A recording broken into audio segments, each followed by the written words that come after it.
እንግዲህ ልደቱ ዜጋን ወደ ሀገር እንዳይገባ መከልከል በዓለም አጋጥሞ ያውቅ እንደሆነ እርግጠኛ እንዳልሆንኩ በተለያዩ መገናኛ ብዙሃን በሰጠኸው ቃለ ምልልስ ላይ አንስተሃል። ይህንን መሰል አጋጣሚ ለማየት ስሞክር ያው በዓለም ብዙ ነገር ስለሚደረግ ይሄ ነገር ፈጽሞ አልሆነም ለማለት እንኳ ባንደፍር፣ ግን ምናልባት ሌላን ሀገር ጥገኝነት ጠይቀው አገሪቱ የሄዱበት ሶስተኛ ሀገር ወይ ምንድነው የተሰደዱበት ሀገር አልቀበል ሲልና ስደተኞቹ ወደ ሀገር መመለስ ሳይፈልጉ በግድ ዲፖርት ሊደረጉ ሲሉ መዳረሻ የሆኑት ሀገራት አልቀበልም ሲሉ እናውቃለን። ይሄ ወይም ደግሞ ዜጎች ከሀገራቸው ሲሸሹ ከዚህ በፊት ፓስፖርት ካንስል ሲደረግ እናውቃለን። የኤድዋርድ ስኖደን ኬስ አለ፣ ግን እሱ ከሀገር እየሸሸ እንጂ ወደ ሀገር እየተመለሰ አልነበረም። ኢሳያስ አፈወርቂ አገር የመቀበር እፈልጋለሁ ያለን ሰው አስክሬን ወደ ሀገር እንዳይገባ መከልከሉን እናውቃለን፣ ግን እሱም ከህይወት ባሻገር ነበር። ሌላም ተቀራራቢ ምሳሌዎች ለማግኘት ይቻላል። እንዲህ ግን ወደ ሀገሬ መመለስ እፈልጋለሁ የምታሰርም የምከሰስም ከሆነ አገሬ ሄጄ ያንን ለማድረግ ፈቃደኛ ነኝ ያለ ሰው ወደ ሀገር እንዳይገባ ሲከለከል የሚያሳይ ተቀራራቢ ምሳሌ ማግኘት አልቻልኩም። አንደኛ የተዘጋጀኸው ለየትኛው ሴናሪዮ ነበር በአንተ በኩል? ሁለተኛ ደግሞ ከዚህ ጋር አያይዘህ ብታየው ደስ የሚለኝ ጃዋር የአሜሪካ ፓስፖርቱን በመለሰ ሰሞን አብይ ዜግነቱን ላለመመለስ እምቢታ አሳይቶ ነበር። ይሄ እንዲህ አይነት ነገር ይሆናል የሚል ጥበቃ እንዲኖርህ አላደረገም ወይ? ያስገረመህ ምንድን ነው? አብይ አይጥሰውም የምትለው ህግ ወይም አያደርገውም የምትለው ተግባር አለ ወይ? መጀመሪያ ላይ ቅድም የሰጠው አስተያየት እንዳልከው እውነትህን ነው። ዓለም ሰፊ ነው፣ ብዙ ነገር ሊፈጠር ይችላል። እርግጠኛ ሆኖ መናገር አይቻልም። ግን እኔ በነበረኝ መረጃ እንደዛ ማውቀው ነገር ስላልነበረ ነው ምናልባት በዓለም የመጀመሪያ ይሆናል ብዬ ለመናገር የደፈርኩት። ግን እዛ ላይ የሚጨመረው ምንድን ነው? ያው እንዳልከው አንተ አንደኛ ከመጀመሪያው ጀምሮ እንዳውም ከሀገር እንዳልወጣ ነው አይደለ መንግስት ሲከለክለኝ የነበረው። ስለዚህ ለመመለስ ይከለክለኛል የሚል እምነት አልነበረኝ። ምክንያቱም ውጭ ሀገር ከሆነ ሀሳቡን በነፃነት የሚያራምድበት እድል ያገኛል፣ ያ ደግሞ ይጎዳኛል ብሎ ነው መጀመሪያ ያስብ የነበረው። ለዛም ነው ውጭ ሀገር እንዳልወጣ ይከለክለኝ የነበረው። ስለዚህ ለመመለስ ስፈልግ ይደሰታል እንጂ ይከፋዋል ብዬ አልገመትኩም ነበረ፣ በአንድ በኩል ማለት ነው። ሌላው ደግሞ ያው ፈጠራ ቢሆንም በወንጀል ጠረጥረዋለሁ ፈልገዋለሁ የሚለኝ ሰው ነኝ። እንግዲህ ከዛም አልፎ በኢንተርፖል ሁሉ ተይዞ እንዲመጣ ንግግር ጀምሬያለሁ ያለ መንግስት። ስለዚህ እኔ በራሴ ወጪ በራሴ ፍላጎት ወደ ሀገር ቤት ሲሄድ ደስ ሊለው ይገባል እንጂ ይከለክለኛል የሚል ምንም ግምት አልነበረኝም። እና ሶስተኛውና ደግሞ ሌላ ዋናው ለእኔ የምታወቀው በሰላማዊ ትግል ነው ማምነው፣ በጽናት ማምነው በሰላማዊ ትግል ነው። እዚህ ውጭ ሀገር አሁን ላለፉት 3 ዓመት ከ10 ወር በነበረ ቆይታ የምሰብከው ሰላማዊ ትግል ነው እና ይሄ ደግሞ ላለፉት 32 ዓመታት ይዞ የነበረ አቋም ነው፣ በደንብ የሚታወቅ ነገር ነው። እና ከዚህም አንጻር እኔን ወደ ሀገር ቤት እንዳልገባ ይከለክላል ብዬ አልገመትኩም እውነቱን ለመናገር። ግን ዞሮ ግምቴ ስህተት መሆኑን ነው። አሁን ግን እሱ ጋር ከዚህ ቀደም ሰላማዊ ትግልን በተመለከተ ስትገልጥ አብይ አህመድና አገዛዙ በእጅጉ የሚፈራው ነገር ሰላማዊ ትግልን ነው። በዚህ ምክንያት ነው ሰዎች ከሰላማዊ ትግል ይልቅ ትጥቅን እንዲመርጡ የሚፈልገው የሚል ሀሳብ አስተህ እንደነበር ትዝ ይለኛል። ሰው ሜቢ የሚፈራውን ነገር እያረክ ከሆነስ እሱን እንመጣበታለን ማለት ይሄኛውን ጥያቄ ጨርስና እሺ አብረን እንድታያይዘው ብዬ ነው። እሺ እና ምንድን ነው በእነዚህ ምክንያቶች የእኔ ስጋት የነበረው ያው ስመለስ ሊያስረኝ ይችላል፣ ንብረቴን ሊወርስ ይችላል በሽብርተኝነት አስፈርዶ። አንዱ ስጋት ይሄ ነው። ሌላው ስጋት ደግሞ እንደዚህ ሳያስረኝም ለቆኝም ደግሞ ምናልባት የሆነ ታጣቂም ወይም ያልታወቀ ግለሰብ እርምጃ ወሰደበት ተብሎ ህይወቴን ላጣ እችላለሁ፣ ልገደል እችላለሁ የሚል ስጋት ነው የነበረኝ እንጂ ሀገር ውስጥ እንዳልገባ እከለከላለሁ የሚል እውነቱን ለመናገር አይኖረኝ ውስጥ አልነበረም በጭራሽ። ምክንያቱም እንደዛ ብዬ ነበር የማስበው። ይሄ ነው የሆነው። እንግዲህ ዞሮ ዞሮ ግምቴ ስህተት እንደሆነ ነው አሁን ሂደቱ ያረጋገጠው። ምን ነበር የምጠብቀው ያልከው? 3 ነገሮች ነበረ እኔ የምጠብቀው። ይሄኛውን አልጠበቅኩም። በነገር ላይ አንዳንድ ጓደኞቼ አየር መንገድም እኮ ሊከለክል ይችላል ምናምን ብለውኝ ብዙም ቦታ አልሰጠሁትም እንጂ ያሉ ሰዎች ነበሩ። ኤኒዌይ 3 ነገር ነበር የምጠብቀው። አንደኛው በቃ ነገሩ ምንም ትኩረት እንዳይስብ መንግስት ምንም የተጨነቀበት ላለመምሰል እንደማንኛውም መንገደኛ በሰላም ልገባ እችላለሁ የሚል አንድ ግምት ነበረኝ። ይሄ አንድ ፖሲቢሊቲ ነው የሚል ግምት ነበረኝ። ሁለተኛው ያው የኔን መግባት አሁን ካለበት ውጥረት አንጻር ለፖለቲካ ጥቅም ይጠቅመኛል ብሎ ካሰበ ምናልባትም በቪአይፒ ላውንጅ አንድ ባለስልጣን መጥቶ ካሜራ ተይዞ እንኳን ደህና መጣ ብለው ሊቀበሉ ይችላል። እንደዚህ አይነት ቲያትር የመስራት ፍላጎትም ሊኖራቸው ይችላል የሚል ግምት ነበር። ሁለተኛው ግምቴ ይሄ ነው። ሶስተኛው ግምቴ ምናልባት በብዙ እጅ ገምተው የነበረው እዛ ቦሌ አየር ማረፊያ ስደርስ ካሜራ ተዘጋጅቶ በፖሊስ ቁጥጥር ስር እንድውልና እጄ ላይ ካቴና ሲገባ እንዲታይ ተደርጎ በሰበር ዜና በሽብርተኝነት ሲፈለግ የነበረው ልደቱ አያሌው በዛሬው ዕለት በቁጥጥር ስር ዋለ የሚል ዜና ይሰራል የሚል እና ወደ እስር ቤት ይሄዳል የሚል እነዚህ 3 ነገሮች ነበሩ እገምት የነበረው በእውነት። እና በዋናነት ሰፊ ግምት የሰጠሁትኝ ለዚህ ለሶስተኛው ጉዳይ ነበር። ኤርፖርት ስደርስ ሊያስቆኝ ይችላሉ የሚል ነበረ። ለዛም ተዘጋጅቼ ነው የሄድኩት። ያው እንግዲህ ብዙ ጊዜ ስለታሰሩ እስር ቤት ስትገባ የመጀመሪያው ጥያቄ ጫማህን ፍታ፣ ቀበቶ ፍታ የሚል ጥያቄ ነው ከፖሊሶች የሚመጣውና እንደዛም ላለመቸገር ቀበቶ የሌለው ሱሪ፣ የጫማ ማሰሪያ የሌለው ጫማ ስራዬ ብዬ ገዝቼ እሱን አድርጌ ነበረ ተዘጋጅቼ የሄድኩት በእውነት። እና በፍጹም ያልገመትኩት ነገር ነው የገጠመኝ። እኔ የገመትኳቸው እነዚህ 3 ጉዳዮች ነበሩ ቴዲ። መልካም። የቅድሙን ጥያቄ እናነሳዋል አብረን እናንሳውና እንግዲህ ቅድም ሰላማዊ ትግል በእጅጉ የሚፈራው ነገር ነው። ስለዚህ በዚህ ምክንያት ነው ሰዎችን ወደ ትጥቅ ትግል ወደ መሳሪያ ትግል የሚገፋው እንደፈለገ መጨፍጨፍ እንዲችል እና ጀስቲፋይ ማድረግ እንዲችል ትጥቅ ካነሱብኝ ምን ላድርግ ማለት እንዲችል ነው የሚል ሀሳብ አንስተሃል እና ያንንስ እያደረክ በተቻለ መጠን ኢትዮጵያ ውስጥ ሰላማዊ የሆነ ትግል በማናቸውም መልኩ ሊለኩስ የሚችል ወይ ሊያንቀሳቀስ የሚችል ምንም አይነት ሰብዕና ወደ ሀገር እንዳይገባ የማድረግን ነገር ከዚህ አኳያ ሊታይ ይችላል ወይ ልልህ ነው። እሱን ባጭሩ እናንሳውና ክስተቱን በተመለከተ ትንሽ ጥያቄዎች አሉኝ። አሁን ያነሳውን ጥያቄ በሚመለከት እውነት ነው። እኔ ለምንድን ነው መንግስት አሁን ወደ ሀገር ቤት እኔ እንዳልገባ የፈለገው የሚለውን ነገር ከ3 ነገር ጋር ነው የማያይዘው። አንደኛው አሁን እያየን ያለነው ከዚህ ከብሔር ፖለቲካ አንጻር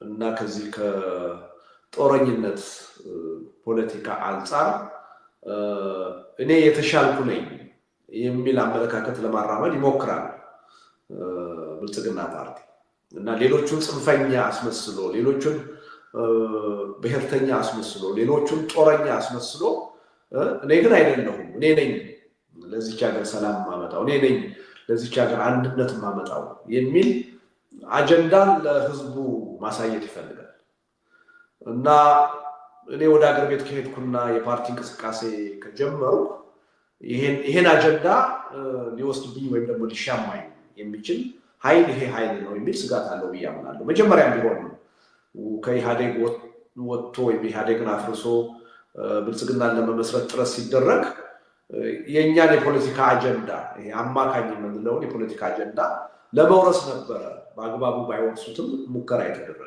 እና ኢዴፓ መኖር የለበትም የሚል ውሳኔ ላይ የደረሱትም በዛ ነው። በተለየ ሁኔታ በህገወጥ መንገድ ኢዴፓ እንዲፈርስ የተደረገው አጀንዳውንም ለመውሰድ ነው። በነገር ላይ ስሙንም ለመውሰድ መንደርደር ተጀምሮ ነበረ። አዴፓ ኦዴፓ ተባብለው ከዛ በኋላ በኢትዮጵያ ደረጃ ፓርቲ ሲያቋቁሙ ኢዴፓ ለመባልም ታስቧል እና ከዛ በፊት እኛ ቀድመን መጥፋት ነበረብን እና አጀንዳን የመውሰድ እና የእኛን እንቅስቃሴ ከዚህ አንጻር ይፈሩታል። ወደፊት ህዝብ ይቀበለዋል ብለው የሚያምኑትን አጀንዳ የያዘ ፓርቲ ኢትዮጵያ ውስጥ መኖር የለበትም። የዛ አጀንዳ ባለቤቶች እኛንን መሆን ያለብን የሚል አይነት አስተሳሰብ አለ። አንዱ ይሄ ነው። ሁለተኛው ከሰላማዊ ትግል ጋር የተያያዘ ነው። በእኔ እምነት ላንስማማ እንችላለን።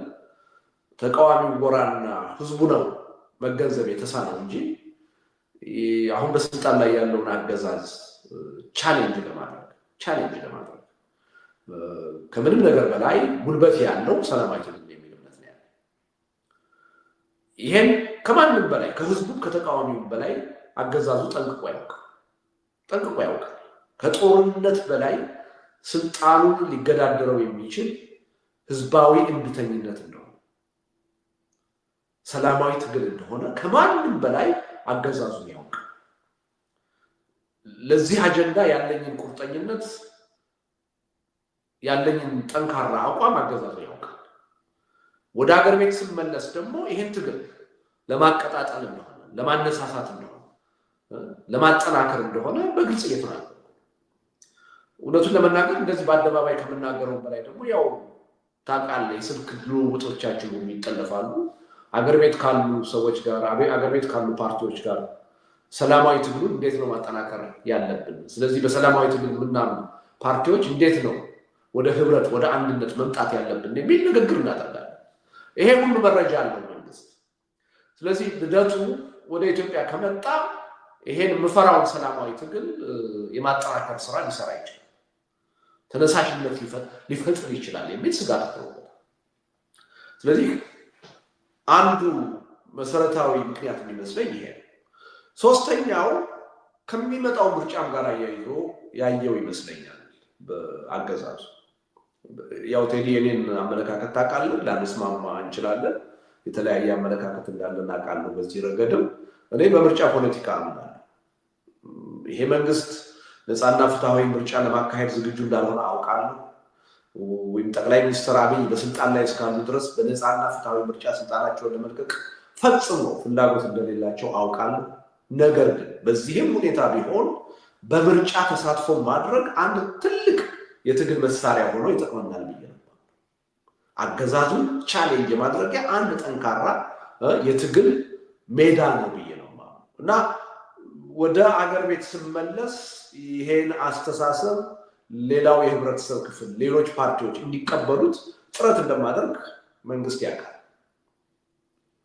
በማንኛውም ሁኔታ ምርጫው ውስጥ ገብተን ቻሌንጅ ማድረግ አለብን። እንዳውም ያለፈው ጽሁፌኑ ላይ ያሰፈርኩትን አይተሃል። ኢቭን ምርጫው ውስጥ አሁን መስራት የሚገባንን ነገር ካሁኑ ከሰራን ቢያንስ አዲስ አበባን ከአገዛዙ እጅ በሚመጣው ምርጫ መንጠቅ እንችላለን የሚል አመለካከት እያራመዱ ነው። ይሄ መንግስት ያ ምርጫ በምንም ተአምር ተቃዋሚዎች ሊሳተፉበት አይፈልግም። ተቃዋሚዎች አኩርፈው ምርጫውን ቦይኮት እንዲያደርጉትና ብቻውን ያለምንም ተፎካካሪ ያው መቅረብ አልፈለጉም እንደሚሸነፉ ስለሚያውቁ፣ ስለዚህ ምርጫውን 90% ወይም 99% አሸንፊያለሁ ብሎ የ5 ዓመት ኮንትራቱን ማጽደቅ ነው የሚፈልግ፣ ማስቀጠል ነው የሚፈልግ። ስለዚህ የኔ መሄድ በምርጫው ላይ የመሳተፍ ፍላጎት በተቃዋሚ ፓርቲዎች ላይ ሊመጣ እንደሚችል እና ያ ደግሞ ለሱ በጣም አስፈሪና አደገኛ እንደሆነ ያየው ይመስለኛል። እና እኔ የሚመስለኝ በእነዚህ ምክንያቶች የኔን መግባት የፈለገው አልመሰለኝም። ምክንያቱም ኢቭን የሚፈጥረው መንፈስ ጥሩ አይደለም።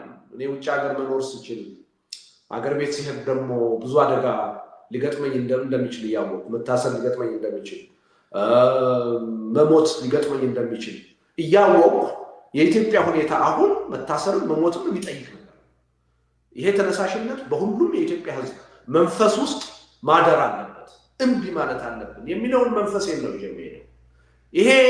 ይሄ መንፈስ ኢትዮጵያ ውስጥ እንዲፈጠር አይፈልግም። ሰዎች አንድ ጊዜ ለሀገራችን ለነፃነታችን ውድ ህይወታችንን እንሰጣለን፣ እንሞታለን፣ እንታሰራለን፣ ንብረታችንን እናጣለን። ግን አገዛዙ በጉልበት በአፈና ሊገዛን አይችልም የሚል ስሜት ወይ መንፈስ በውስጣቸው ከፈጠሩ ይሄ መንግስት ሪሜን እንደማይኖረው ያውቃል። እና እንዲህ አይነቱ መንፈስ ኢትዮጵያ ውስጥ እንዲፈጠር አልፈለግም እና የኔ መሄድ የዚህ አይነት ተነሳሽነት ይፈጥራል የሚል ስጋት አለበታል። ይሄ ይመስለኛል ወደዚህ ነው። እሱ ጋር የጫረብኝ ጥያቄ ምንድነው አሁን ኢትዮጵያ ከሄድክ በኋላ ሰላማዊ ትግልን ልታቀጣጥል ትችላለህ የሚል ስጋት አገዛዙ ሊኖረው የቻለው እንዴት ነው ማለት ወይ እንደዛ ብለህ ልታስብ የቻልከው እንዴት ነው የሚል ጥያቄ አለኝ። ምክንያቱም ካሰረህ በኋላ እነዛን እንቅስቃሴዎች ማድረግ እንደማትችል ከዚህ በፊት ያንን በማድረግ አሳይቷል። ሶ ይሄ ስጋት ለምን ይፈጠርበታል? አንድ ሁለተኛ አሁን የምትላቸውን ነገሮች በ2013 አካሄድኩት ባለው ምርጫ ላይ ያደረገውን ወይ የተከተለውን ፕሌይቡክ ነው አሁንም ለመከተል እየሞከረ ያለው። ያኔ ብዙ ሐሳብ ያመጣሉ ወይ በፖለቲካ ውስጥ ተሳትፎ ያላቸው ያላቸውን ሰዎች ማሰሩ ያስከተለው ምንም ነገር ከሌለ ዛሬ ያንኑ ቢያደርግ ምን ይከተላል ተብሎ ሊታሰብ ይችላል። አንድ ስትናገር እሺ አይ አስታውሳለሁ እንዲያያዝ ብዬ ነው ሁሉንም የምጠቅሳቸው እንጂ በደንብ አስታውሳለሁ አረሳቸው።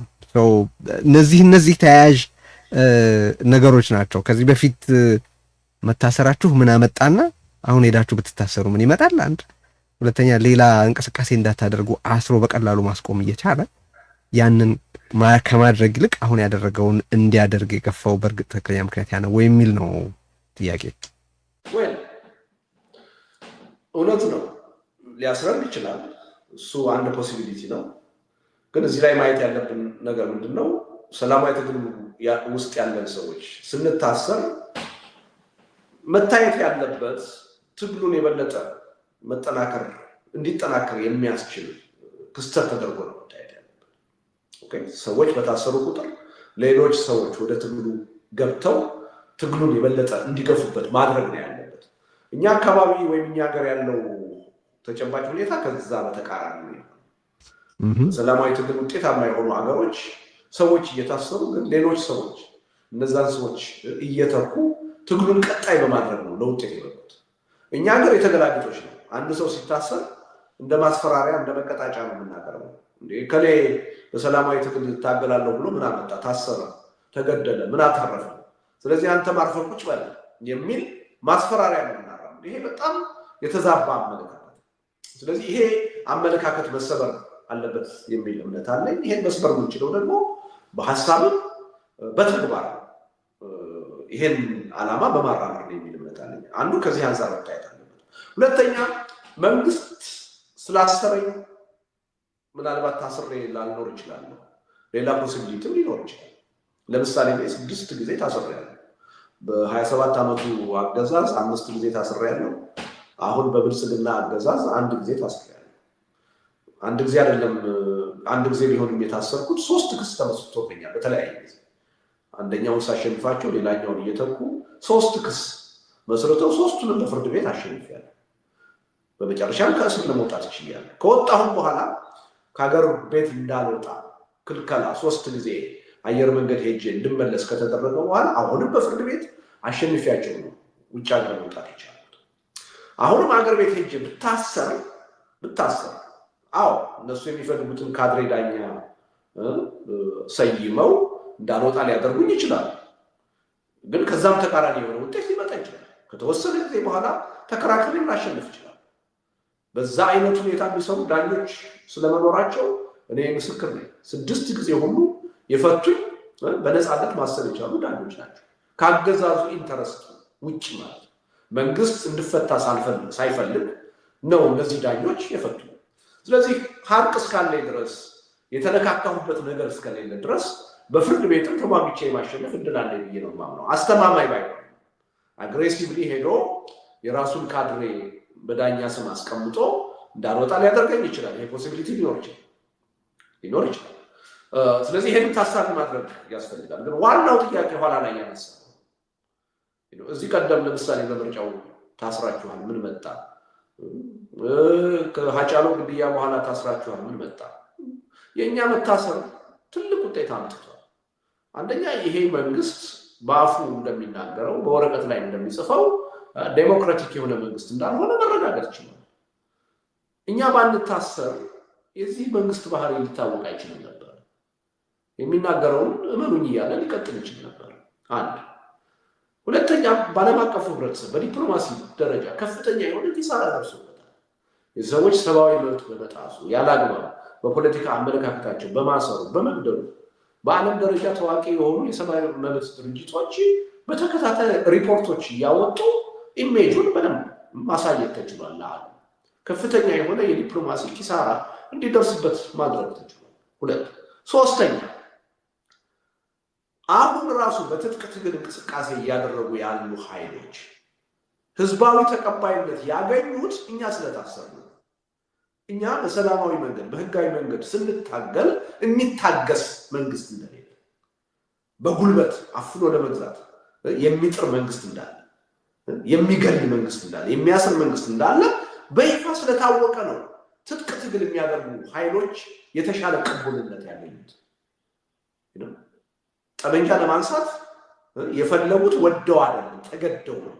ለዚህ ተጠያቂው መንግስት ነው በሚል ህዝብ የሚደግፋቸው በተግባር እኛ እየታሰሩ ስለታየ ይሄ መንግስት በተግባር አፋኝ መሆኑን ማሳየት ስለቻለ፣ ስለዚህ የኛ መታሰር ወይም ደግሞ በፖለቲካ ሂደት በሰላማዊ ትግል ገብተን ምንሞት ሰዎች ሞታችን እንዲሁ ዝም ብሎ የሚቀርብ ማለት አይደለም።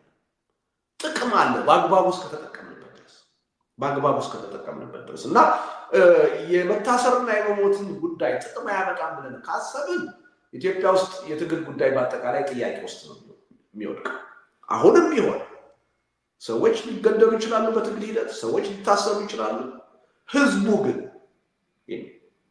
ህዝቡ ግን አንዱ ሌላውን እየተካ ይሄን መንግስት በምንም ተአምር ልታስረን ትችላለህ፣ ንብረታችን ልትወርስ ትችላለህ፣ ልገለን ትችላለህ። በጉልበት ግን አፍነህ ልትገዛና አትችልም። በጉልበት ግን አገራችንን ወስደህ ልታፈርሳት አትችልም። ይሄን የመከላከል አቅም አለን የሚል ተነሳሽነት ማሳየት አለብን። ይሄን ተነሳሽነት ስናሳይ መሞትና መታሰር ተፈጥሯዊ ነው። እሱን ተከትሎ የሚመጣ አምባገነኑ ኃይል እንዲሸነፍ ሊያደርግ የሚችለው እንደዚህ አይነት መንፈስ በውስጣችን ሲኖር እንጂ መሞትን መታሰርን ኪሳራ አድርገን የምናይ ከሆነ ትግሉ የትም ይደርሳል የሚል እምነት የለኝም። እሱ ጋር አሁን የኔም ጥያቄ መታሰርና ለአንድ ኮዝ መሞት ሌሎችን ኢንስፓየር በሚያደርግበት ወደ ትግል በሚመራበት ፖለቲካዊ ሁኔታ አሁን አንተ ያልከው ነገር ውጤት ያመጣል። ግን አሁን አንተ ያንድ አይደለ ትቀበላለህ። ዴርፎር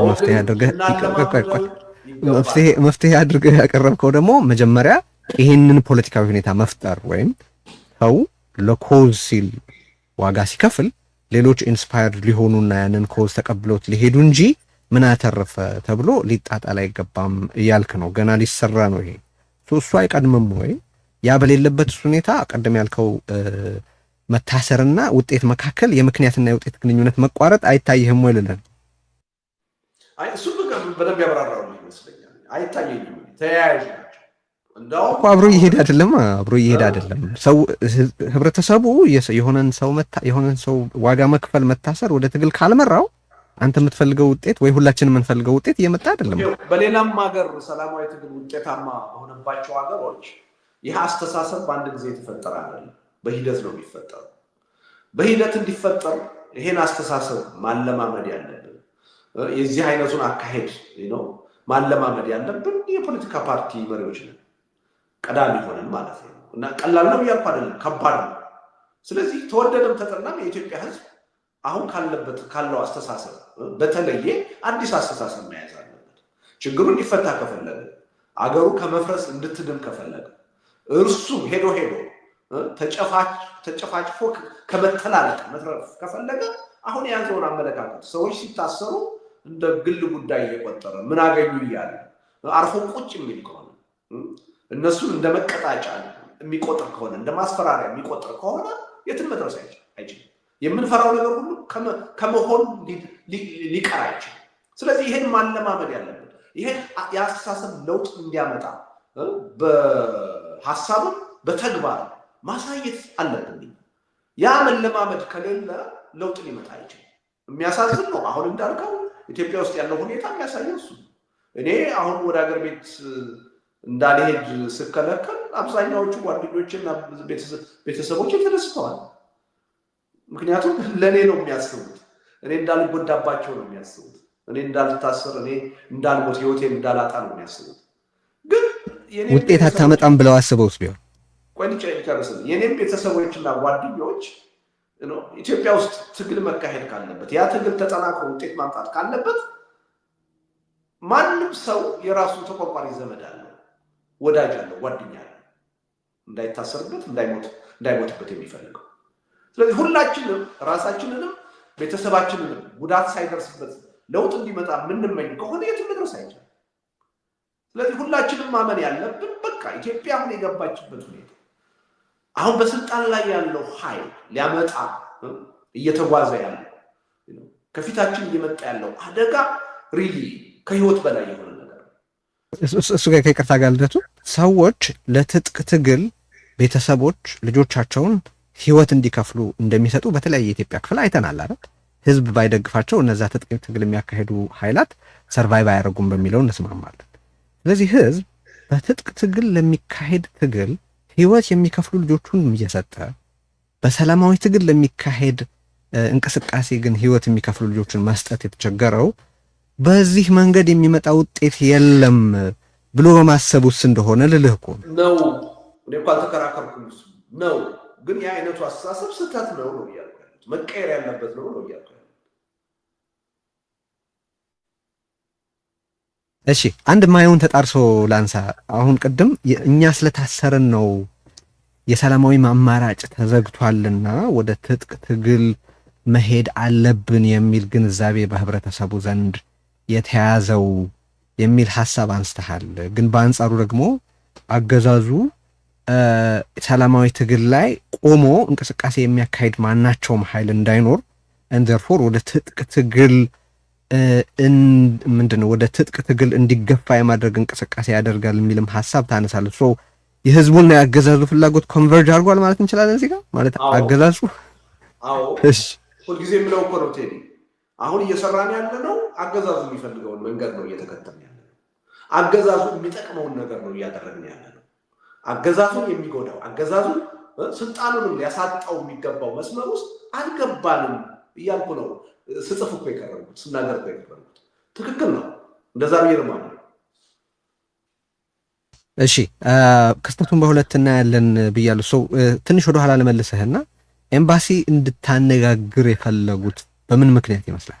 ምን ያሰቡት ምን ያሴሩት ነገር እንዳለ ትገምታለህ? እንግዲህ የመጀመሪያው አስቤ የነበረው ምንድን ነው፣ አንዳንድ ጊዜ አሁን በተቃዋሚነት የሚታወቁ ሰዎች እዚህ ፓስፖርታቸው እንዲታደስላቸው ምናምን ለኤምባሲ ሲልኩ ያለ አግባብ ለረጅም ጊዜ ይይዙታል ፓስፖርቱ። አሁን አንድ ወዳጄ በዚህ በተቃዋሚነት የሚንቀሳቀስ ነው፣ በስም የሚታወቅ ሰው ነው። ዜግነቱ ኢትዮጵያዊ ስለሆነ ፓስፖርቱ እንዲታደስለት ለኢትዮጵያ ኤምባሲ ልኳል። 8 ወር ሆኖታል፣ አልተላከለትም እና ሲጠይቅ ገና ታድሶ አልመጣልንም ምንም ማድረግ አንችልም ነው እና የመጀመሪያ አይምሮ ላይ የመጣው የኢትዮጵያን ኤምባሲ አነጋገር ሲሉኝ ምናልባት በሽብርተኝነት ተጠርጥረህ በነበረበት ጊዜ ፓስፖርትህ ላይ እገዳ ተጥሏል እና እዛ ላይ የተጠቀሰው የአገልግሎት ጊዜ አይሰራም፣ ስለዚህ እንደገና ማሳደስ አለብህ፣ ካልታደሰ እንደሌለ ነው የሚቆጠረው ብለው ፓስፖርቴን ለመቀበል ሊጥሩ ይችላሉ ብዬ ነበር ያሰብኩት እና ፓስፖርቴን ከተቀበሉ በኋላ ግን ያው መልሰው አይሰጡኝም የሚል ነበር የነበረኝ ሀሳብ። አሁን ላይ ግን እሱ እንዳልሆነ ነው እየተረዳሁ ያለሁት። ምናልባት እንትና ማነው ስሙ ደሳለኝ ጫኔ ትናንት የለጠፈውን ነገር በደንብ አይተው ከሆነ ለምሳሌ ህጉ ህጉ መውጣቱን አውቃለሁ እኔ፣ ዝርዝሮቹን ነገሮች ግን በደንብ አላየኋቸውም ነበር እና አሁን ነው እየተረዳኋቸው የመጡት እና ምንድነው እዛ ላይ አይደለም የኢትዮጵያ አየር መንገድ ሌሎች ወደ ኢትዮጵያ በረራ የሚያደርጉ የውጭ ሀገር አየር መንገዶች የሚያሳፍሯቸውን ሰዎች ስም ዝርዝር ከ3 ቀን በፊት ማሳወቅ አለባቸው። ስለዚህ መንግስት እንዳይገቡ የሚፈልጋቸውን ሰዎች እነዚህን ማሳፈር አትችሉም ብሎ ይላል። እንዲህ አይነት ህግ ፈጥሯል ለራሱ። ስለዚህ አሁን የኤምባሲ አነጋግር ያሉ ሰዎች ከጉዳዩ ጋር ምንም ግንኙነት የላቸውም። እዚህ ብራንቹ ላይ ያሉ ኤጀንቶች ናቸው። ከኔ የተሻለ መረጃ የላቸውም። ለምን እነሱ ሲስተሙ ላይ ያ ነገር ብሎክ መደረጉን ነው እንጂ የሚያውቁት ኢንቴንሽኑ ምን እንደሆነ ምንም የሚያውቁት ነገር የለም። ግን እዛ ላይ የሚለውን ነገር ነው ያነበቡልኝ። ከማንበብም በላይ ስክሪኑን አዙረው አሳይተውኛል እንዳምናቸው። እና እዛ ላይ የሚለው ምንድን ነው? ፕሊዝ የኢትዮጵያ ኤምባሲን ሄደው አነጋግረው የተጣለው እገዳ ካልተነሳ በስተቀር መብረር አይችሉም ነው።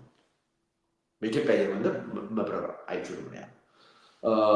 እና ይሄን ነው ያየሁት። ምናልባት የኢትዮጵያ አየር መንገድ ባለቤቱ የኢትዮጵያ መንግስት ስለሆነ ለደንበኞቹም ለኢትዮጵያ አየር መንገድ ስምና ዝናም ሳይጨነቅ ይሄን ህገወጥ ነገር ሊያደርግ ይችላል። በሌሎቹ አየር መንገዶች ግን ለመሄድ አይከለክለኝም የሚል ነገር ነበረ ሳስብ የነበረው። ኋላ ግን ይሄ አሁን ደሳለኝ ያወጣውን ነገር መንግስት ምን ያህል ርቀት እንደሄደ በዚህ ረገድ ሳይ በሌሎች አየር መንገዶችም የመብረር እድል ጠባብ እንደሆነ ነው እየተረዳ ያለሁት። ዞሮ ዞሮ ያም መሞከር አለበት ብዬ ነው ማምነው። እንዲሁ ዝም ብዬ ተስፋ ቆርጬ የማቆም ሰው አይደለሁም። እኔ ወደ ሀገሬ እመለሳለሁ ስል ለታይታ አይደለም፣ ከልቤ ነው፣ አምኜበት ነው፣ ፈልጌው ነው። ስለዚህ እስከ መጨረሻው ድረስ የምችለውን ነገር ሁሉ ሞክራለሁ፣ እነሱንም ሞክራቸዋል። ግን አሁን የተረዳሁት ነገር ብዙ ርቀት ሄዷል መንግስት። በነገር ላይ አሁን እንዳውም በቅርበት ያገኘሁት መረጃ ውሳኔው የተወሰነው የዛሬ 2 ዓመት ገደማ ነው። እኔ እንዳልገባ የተወሰነ ያን እንዴት አስታውስ እንደሆነ በሽብርተኝነት ይጠረጠራል ይፈለጋል የሚለው ዜና ሲወጣ በትክክል በከሰስ ከሆነ ሕክምናዬን አቋርጬ ወደ ሀገር ቤት እመለሳለሁ ብዬ መግለጫ ወጥቼ ነበር። እና አሁን የሰማሁት ያን መግለጫ ካወጣው በኋላ ነው ወደዚህ አይነት ህግ የማውጣትም ልደቱ መግባት የለበትም የሚል ውሳኔ ላይ የተደረሰው የሚል ለመንግስት ቅርበት ካላቸው ሰዎች መረጃ አግኝቻለሁ። እንዳውም በአንድ የመንግስት ባለስልጣናት ባደረጉት ስብሰባ ላይ የስብሰባው መዝጊያ ላይ ስብሰባው ተጠናቆ ተሰብሳቢዎቹ ጠቅላይ ሚኒስትሩ ከመቀመጫቸው ከተነሱ በኋላ ጠቅላይ ሚኒስትሩ ጮክ ብለው ልደቱ የሚባል ሰው ከዚህ በኋላ ወደ ኢትዮጵያ ሊገባ አይችልም ብለው መናገራቸውን ሁሉ ሰምቻለሁ። እንግዲህ ይሄ የሆነው የዛሬ 2 ዓመት ገደማ ነው። እና አሁን መለስት ብዬ ሳስበው ኦልሬዲ አገዛዙ ወደ ሀገር ቤት እንዳልገባ ከወሰነ ቆይቷል። አዲስ ነገር አይደለም። እዚህ አየር መንገድ ያሉ ሰዎች ግን እንደኔ ሲስተሙ ላይ ነው ያዩት እንጂ ከዛ የተሻለ መረጃ የላቸው። ምናልባት ሄድ ኦፊስ ላይ ያሉ ሰዎች የተሻለ መረጃ ሊኖራቸው ይችላል። ይሄ የተከሰተው ነገር አንድ ከሰጠን መልካም ነገር ከተባለ መልካም ነገር ልንለው ከቻልን ምንድን ነው ሰላማዊ ትግልን በተመለከተ እንድንነጋገር ማስቻሉ ስለሆነ እሱም በተመለከተ ትንሽ ወደኋላ ተመልሼ ሌላ ጥያቄ ላንሳና ቅድም የሰላማዊ ትግልን ፋይዳ ወይ በአሁኑ ወቅት የሰዎችን በሰላማዊ ትግል ዋጋ መክፈልን በተመለከተ ከዚህ በፊት የታሰራችሁ ሰዎች ያስገኙትን ትሩፋት በተመለከተ ስታነሳ የአገዛዙ ሰላማዊ ትግልን ቬኑ መዘጋቱን ህብረተሰቡ እንዲያይና ሌላ አማራጭ እንዲመለከት ያስቻለው በእኛ መታሰር ምክንያት ነው የሚል ሀሳብ አንስተሃል። ግን አት ሴም ታይም ደግሞ መንግስት እንዲያደርግ የምንፈልገውን ነው እያደረግን ያለ ነው። በትጥቅ ትግል መሄዳችን አይደለም አዋጭው መንገድ ብለህ እንደምታምን አንስታል። ሶ ወደማትፈልገው ነገር ከሆነ ይሄ አስተዋጽኦ የተደረገው የሰላማዊ የእናንተ መታሰር ትሩፋት አድርገህ እንዴት ልጠቅሰው ትችላለህ? ህዝቡ ይኸው ቴዲ አይ ዶንት ኖ ለምን ደጋግመህ እንደምትጠይቀኝ ወይ ያገላለጽ ችግር አለብኝ ማለት ነው። ህዝቡ በአሁኑ ሰዓት ለትግሉ ያለው መረዳት ትክክል ነው ብያለሁ። ህዝቡ እንደ ህዝብ በዚህ ደረጃ ህዝቡ ስልህ እያንዳንዱ ሰው ማለት አይደለም። አብዛኛው በፖለቲካው መድረክ ተሳትፎ የሚያደርገው የተሳሳተ አመለካከት ላይ ነው ብዬ ነው። ሰላማዊ ትግል ማለት ሰዎች የማይታሰሩበትና የማይሞቱበት ትግል ነው ማለት አይደለም። እሱ ጋር እኮ አይደለም የኔ ችግር።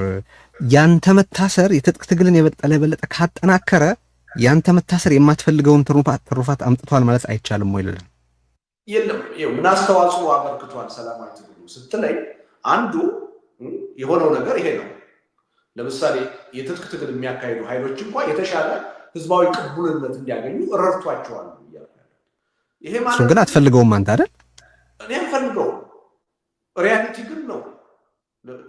ስለዚህ መታሰር ችግር አመጣ ነው እንጂ በዚህ ረገድ ልንል የምንችለው ትሩፋት ሰጥቷል ማለት ነው። የተሳሳተ አመለካከት ከያዝን በሂደቱ ላይ ውጤቱ የተሳሳተ ነው። እኔ አሁን በኢትዮጵያ እየተካሄዱ ያሉ የትጥቅ ትግሎች መጨረሻ ላይ ሄደው ለኢትዮጵያ ይጠቅማሉ ብያለሁ። እንደውም የኢትዮጵያን መፍረስ የኢትዮጵያን ህዝብ መተላለቅ የበለጠ ያጠናክራሉ፣ ያፋጥናሉ፣ እንደውም በቅርበት እንዲሆን ያደርጋሉ የሚል እምነት ነው። ግን ምንድነው እነዚህ ሰዎች ትጥቅ እንዲያነሱ የተገደሉት ሰዎች ምክንያት አላቸው። አሁን ተጨባጭ ምክንያት አላቸው። ህዝቡም እየደገፋቸው ያለ በዛ ምክንያት ነው። ለዚህ አስተዋጽኦ ያደረገው አንዱ የፖለቲካ ፓርቲ ሰዎች መታሰር መታፈን ነው። በሰላማዊ ትግል ሲታገሉ መንግስት የሚያደርገው አፈና በዚህ ረገድ ትጥቅ ትግል እንኳን የሚያካሂዱ ኃይሎች የአጀንዳ ቅቡልነት እንዲያገኙ ረድቷቸዋል ነው ያለው። ነገር ግን ይሄን እንደ ምክንያት አድርገን ከዚህ በኋላ ችግራችንን የምንፈታው በትጥቅ ትግል ነው ብሎ መሄድ ግን ጉዳት አለው ብዬ ነው ማውገዝ የለብንም። ምክንያት እንዳላቸው እናውቃለን። ለዚህ ተጠያቂው ዋናው መንግስት ነው። ይሄን ደጋግሜ ስገልጽ ነው የሞከርኩት። እኔ ስለተቃወምኩ እኔ ስላልደገፍኩትም ላቆመው አልችልም። መንግስት ባህሪው የአፋኝነት ባህሪው እስካላቆመ ድረስ የትጥቅ ትግል የፈለገ አይጠቅምም ብዬ ብከራከር ሊቆም አይችልም። በቃ በዚህ መንገድ ነው ይሄን መንግስት ቻሌንጅ የምናደርገው የሚለው ኃይሎች ጠመንጃ አንስተዋል። ያን ጠመንጃ እንዲያነሱ ደግሞ በቁጥር አንድ ያደረጋቸው ያስቻላቸው መንግስት ነው። መንግስት ይሄን የአፈና ባህሪውን እስካልቀየረ ድረስ እኔ የፈለገ ነገር ብቃወም ስህተት ነው ብል ላስቆመው አልችልም። ለዚህ ነው አሁን የትጥቅ ትግል በየመድረኩ ተቃውሞ ይማልናል። ግን ሄዶ አይጠቅምም። በኢትዮጵያ ዘላቂ ውጤት እንዲመጣ የምንፈልግ ከሆነ በኢትዮጵያ ዝም ብሎ የአንድ አምባገነን በሌላ አምባገነን መቀየር ሳይሆን እውነተኛ የሆነ ዴሞክራቲክ የሆነ ዘላቂ የሆነ ለውጥ እንዲመጣ የምንፈልግ ከሆነ ትግሉ በዋናነት መካሄድ ያለበት በሰላማዊ ትግል ነው፣ በህዝባዊ አመፅ ነው፣ በህዝባዊ እምቢተኝነት ነው የሚል እምነት አለኝ። ይሄ ነው የሚያመጣው የሚል ሪያሊቲውን ግን ይሄን ስላሉ ሊቀይሯቸው ኢትዮጵያ ውስጥ አሁን ያለው አገዛዝ ሁለት ሪያሊቲ ፈጥሯል።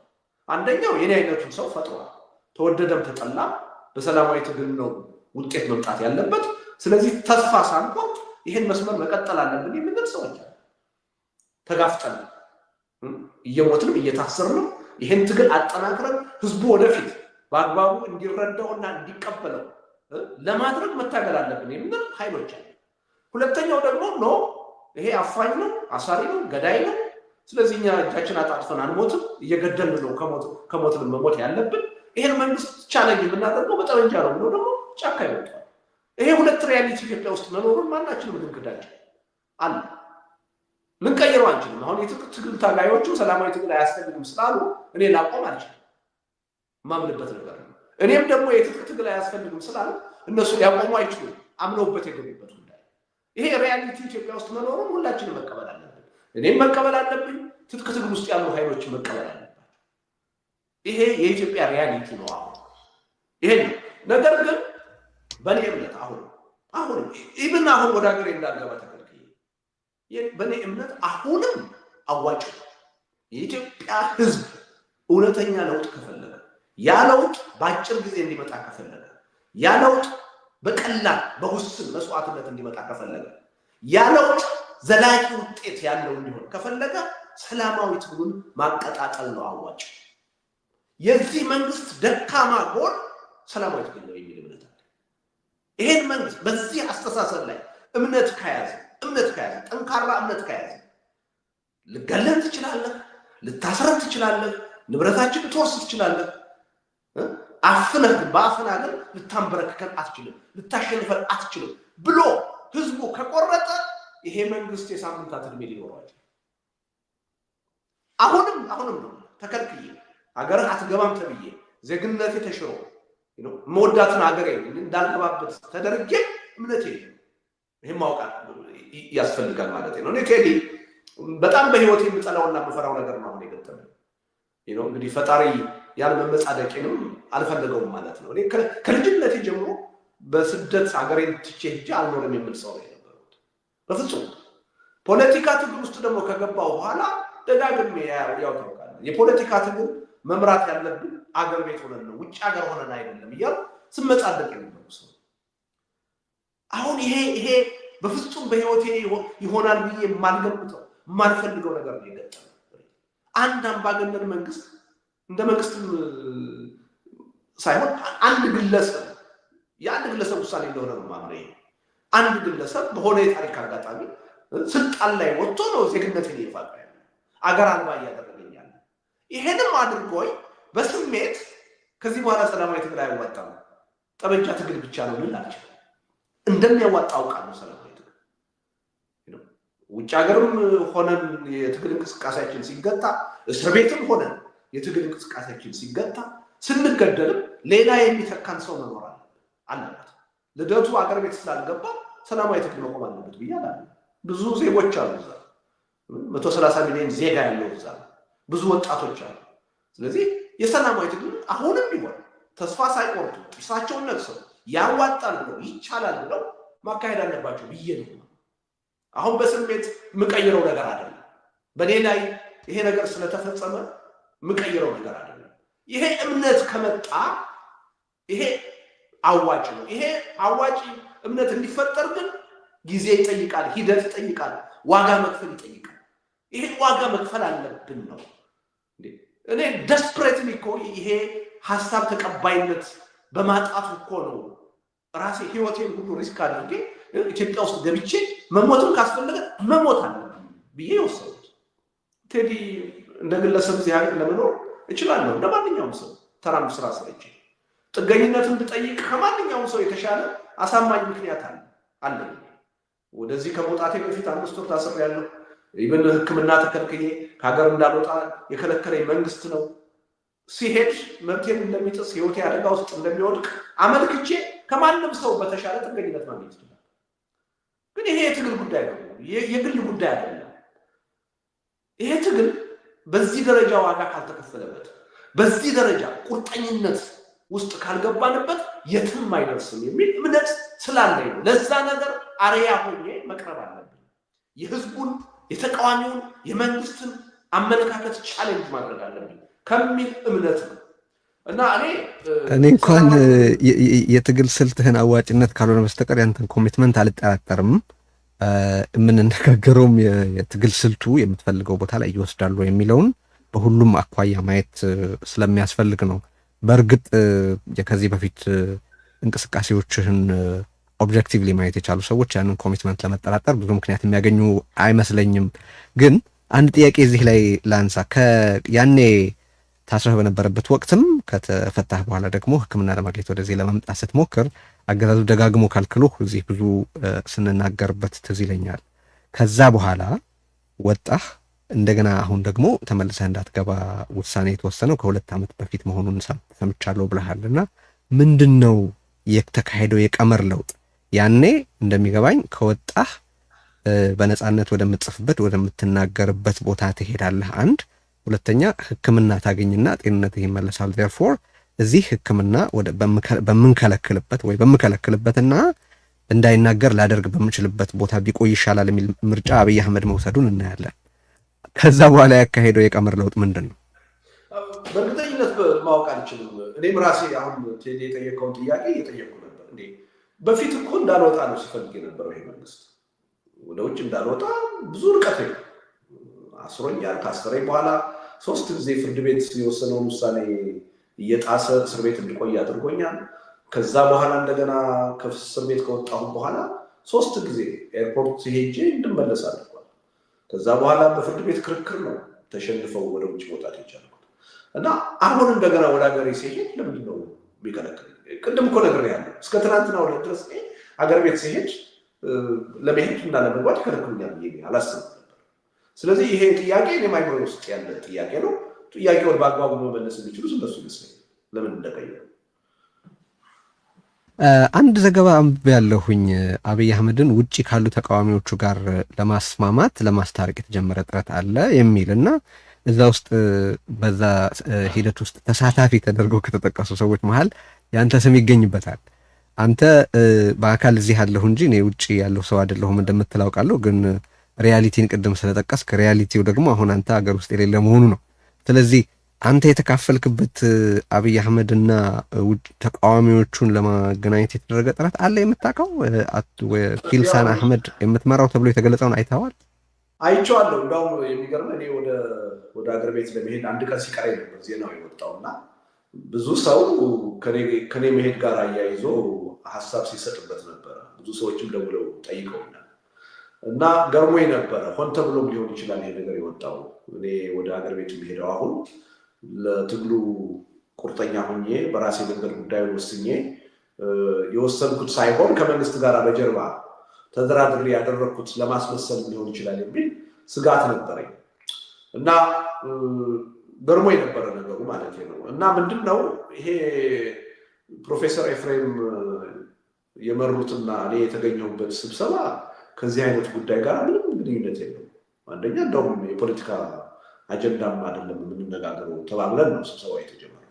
ሁለተኛ ፎርማል የሆነ ውይይት አይደለም። ማንም ሰው እዚህ የተገኘው ራሱን ወክሎ እንጂ ሌላ ድርጅት ወይም እንቅስቃሴ ወክሎ አይደለም። በግለሰብ ደረጃ ነው የተገኘው። ሶስተኛ ዋናው አጀንዳ የዚህ የጥላቻ ንግግር፣ በተለይ ከብሔርተኝነት ጋር የተያያዘ የጥላቻ ንግግር ለምንድን ነው ኢትዮጵያ ውስጥ በዚህ ደረጃ የተጠናከረው? ይህን ለማስቀረት ምን አስተዋጽኦ ሊኖረን ይችላል በሚል ጉዳይ ነው የተነጋገርነው። በምንም ተአምር ከመንግስት ጋር ግንኙነት ያለው ነገር በአጀንዳነትም አልተነሳም። ምንም የመንግስትን ተወካይ እዛ ውስጥ የለም። ይሄን ነው የማውቀው። አንዴ በአንተ ላይ እና በዘመዶችህ ላይ በሙሉ ፍጅት የጠሩት ሰዎች መግለጫ ያወጡበት ስብሰባ ምክንያቱ ያ ነበረ? ያ መነሻው ያ ነበር? ያ ስብሰባ ግን እነሱ ያወጡት ከመንግስት ጋር ለመደራደር ብለው ሳይሆን ልደቱ እንዴት ከነበቀለ ገርባ ከፕሮፌሰር ሕዝቅኤል ጋር ይገናኛል ብለው ነው እንጂ ከመንግስት ጋር የቆየ ነው ወይ ብዬ ነው። አሁን የሆነ ሳይሆን ቆየት ያለ ነው እሱ አይደል? የቆየ ነው እሱ ነው። ያ ስብሰባ ነው፣ አንድ ስብሰባ ነው የተካሄደው። ከዛ በኋላ እንደውም ሰፋ ተደርጎ ሌሎች ሰዎችም ተሳትፎበት፣ ሚዲያዎችም ሰፋ ባለ ሁኔታ የሚሳተፉበት በዛው ተመሳሳይ አጀንዳ ላይ ብናካሂድ የሚል ሪኮመንዴሽን ከተሰብሳቢ ቀርቦ አዘጋጆቹም ለማዘጋጀት እንሞክራለን ብለው ነበር። አላዘጋጁም። ይሄ ነው የሆነው። በነገር ላይ ያው እንደው ጥያቄው ከተነሳ ማለት ነው እኔ ወደ ሀገር ቤት በመሄድ ጉዳይ አንድም የመንግስት ባለስልጣን መቼውም ጊዜ ቢሆን አነጋግሮኝ አያውቅም። ከማንም ጋር ተነጋግሬ አላውቅም። ቢቀርብልኝ ብጠየቅ አልነጋገርም እያልኩ አይደለም። ግን ማንም በመሄዴ ጉዳይ መምጣትም አለብህ ወይ እንደዚህ አይነት ጋራንቲ ይሰጥሃል ወይም ደግሞ ልትመጣ አይገባም ከመጣህ እንዲህ አይነት አደጋ ይደርስብሃል ብሎ አንድም የመንግስት ባለስልጣን አንድም ቀን አነጋግሮኝ አያውቅም። እና ግን ይሄን ነገር ጥላሸት ለመቀባት የኔን መሄድ ሌላ ድብቅ የሆነ ሞቲቭ እንዳለው አድርገው ለማቅረብ የሞከሩ ሰዎች አሉ። ይህንን አንዳንድ መገናኛ ብዙሃን በደንብ ፕሮግራም ሁሉ ሰርተውበታል። እኔ የሚሄደው አሁን ከመንግስት ጋር ተደራድሬ እንደሆነ መንግስት ይሄን እንደሚያውቅ እና በሰላም እንደሚቀበለኝ ሁሉ አድርገው ፕሮግራም የሰሩ ሰዎች አሉ። ግን በተግባር የሆነው ሌላ ሆነ። ትንሽ እንደው ቢታገሱና ሂደቱን ቢያዩት ጥሩ ነበረ። ቸኩለው እንግዲህ ያው አንዳንድ ጊዜ ያው እንትናችን ሜሞሪያችን ሾርት ነው ይባላል። በተወሰነ ደረጃ እውነትነት አለው ሊረሳ ይችላል እንጂ አሁን እንዲህ አይነት ስህተት የሚሰሩ ሚዲያዎች ህዝቡ እንዴት ነው አምኖ የሚቀበላቸው የሚያዳምጣቸው? እና የሚያሳዝን ነገር ነው። እና ከዚህ ስብሰባ ጋር በተያያዘ ከመንግስት ጋር የመደራደር ጉዳይ ምንም የተነሳ ነገር የለም። ቢነሳ አልወያይም እያልኩ አለ። እኔ ከመንግስት ጋር ድርድር ያስፈልጋል የሚባል ከሚደግፉ ሰዎች ውስጥ አለ። በድርድር ማምን ሰው እንደውም የኢትዮጵያ ችግር ማምነው በኃይል በጦርነት ሳይሆን በውይይት በድርድር መፈታት አለበት ብዬ ነው። መንግስት እንደዛ አይነት ልቦና የለውም እንጂ ትጠቅማለህ ብሎ ከኔ ጋር ለመደራደር ቢፈልግ ደስታው ናቸው፣ ፈቃደኛም ነው የሚሆነው። በድርድር ወቅት ምን አጀንዳ ተነሳለ ሌላ ጉዳይ፣ ግን ድርድርን በፍጹም የሚጠላ ሰው አይደለም። ግን ሀሰት ነው እየተወራው ነገር በጭራሽ በዛ ስብሰባ የተነሳ ነገር የለም። እኔ ከመጀመሪያው ጀምሮ ከመጣሁ ጊዜ ጀምሮ ስናገረው የነበረ ነገር ወደ ሀገር ተመልሼ እሄዳለሁ። እኔ እንደውም እዚህ እንዳለሁ አይደለም አሁን ማስበው፣ አገር ቤት እንዳለሁ ነው ማስበው። እውነቱን ልንገርህ እዚህ ውጭ ሀገር ከመጣሁ በኋላ በተለይ እንደ ዲያስፖራ አድርጎ የሚያስበኝ ሲያይ በጣም ነው ሪቴት ያደርገኝ ነበር። እውነቴን ነው የምልህ ቴዲ። የሰዓት አቆጣጠሬን እንኳን አልቀየርኩም። በውሳኔ ሳይሆን ከሰዎች ጋር ቀጠሮ ሲይዝ ሁልጊዜ በኢትዮጵያ ሰዓት አቆጣጠር ነው የምናገረው። እዚህ የለውም እውነቱን ለመናገር አገር ቤት ነው ያለሁት እና እኔ መቼስ የገጠመኝ ነገር ቀላል ነገር አለ። እንግዲህ ከአቅሜ በላይ ከሆነ ምንም ላደርግ አልችልም እንጂ እኔ በህይወቴ በጣም የምጠላውና የምፈራው ነገር ነው የገጠመኝ። ይህን ሰሞኑን እቀልድ ነበረ ሀሳቤን ለማስቀየር አንዳንድ ሰዎች ባካትል ምናምን ሲሉኝ ተስፋ ቆረጡ። እንደው ፍላይት የለም ተብሎ ፍላይት ቆሟል ቢባል እንኳን አትላንቲክ ውቅያኖስን በዋና ነው የማቋርጠው እያልኩ ቀልድ ነበር። አየህ አሁን ይሄን ቀልዴን ሁሉ አይቶ ፈረደብኝ እና በጣም የሚያሳዝን ነገር ከባድ ነው። በህይወቴ ከገጠሙኝ ከባድ ችግሮች ውስጥ አንዱ ይሄ ነው። በእውነት ግን በጀርባ ምንም እኔ የተደራደርኩትም ሰራውም ነገር የለም። የድርድር ጥያቄ ቢመጣ ከኢትዮጵያ ህዝብ ተደብቆ መሆን አለበት ብዬ አላምንም። ለድርድር ጥያቄ ቢቀርብልኝ ጥያቄውን የምቀበለው በድብቅ አለ። ለኢትዮጵያ ህዝብ በይፋ ነው የምነግረው። ድርድሩ አያስፈልግም የሚለኝ ኃይል እንኳን ካለ በአደባባይ ነው ቻሌንጅ ማድረግ ያስፈልጋል። እንግዲህ እንዲህ አይነት እምነት ያለኝን ሰው ነው የኢትዮጵያ መንግስት አሁን ወደ አገር ቤት እንዳልገባ ይከለከለኝ። ይሄ በቃ ከዚህ በኋላ እኮ ሁሉንም ሰው ጠመንጃ እያዝክ ጫካ ግባ እንጂ በሰላማዊ ትግል መታገል አትችልም፣ አልቀበልህም እያለ ነው እያለ አሁንም ቢሆን ቅድም ያልኩትን አስተሳሰብ ነው የሚያጠናክረው ይሄ መንግስት እና ከዚህ በኋላ ይሄ መንግስት በሰላም አምናለሁ፣ በድርድር አምናለሁ። እኔን መታገስ ያልቻለ መንግስት ማንንም ሊታገስ አይችልም። የ27 ዓመቱ መንግስትም አንዳንዶቹ ባለስልጣኖች አሁን አልፎ አልፎ ስንገናኝ ጸጸታቸውን ይነግሩኛል። የእናንተን አመለካከት ብናስተናግድ ኖሮ አገሪቱ እዚህ ደረጃ አደርስም ነበር፣ ሁላችንም እዚህ ደረጃ አደርስም ነበር፣ ተሳስተናል ነው። ይሄ መንግስትም በተመሳሳይ መንገድ ነው የቀጠለው። የኔ አይነቱን ሰው መታገስ ያልቻለ መንግስት ማንን ሊታገስ ይችላል? የራሱንም የሀገሪቱንም ጥፋት እያፋጠነ ነው፣ አይቀሬ እያደረገ ነው። እና የሚያሳዝነኝ ይሄ ነው። ለእኔ ቦታ ያልሰጠች ኢትዮጵያ ለማን ልሰጥ ይችላል?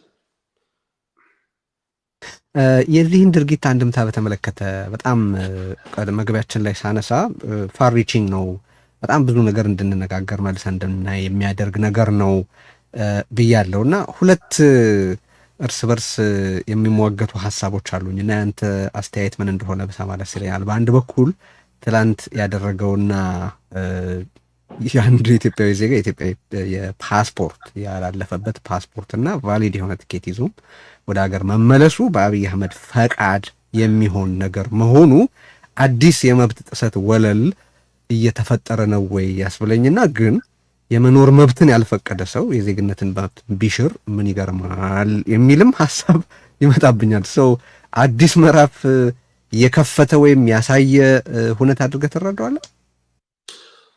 አዎ ሁለቱ ነገር እውነት ነው። አንተ የምትለው ነገር እኔም አይምሮ ውስጥ ይፈጠራል። በአንድ በኩል ይሄ መንግስት ምንም የማያደርገው ነገር የለም ብዬ አምናለሁ። ግን ደግሞ አንዳንዱ ነገር ሲሆን ያልጠበቅነው ሆኖ እናገኘዋለን። እንደዚ አይነት ስሜት የተፈጠረብኝ ኤኒቲንግ ሊያደርግ ይችላል የሚል ግምት አለኝ። ይሄ መንግስት ይሄን ምስል ነው የኖርኩት።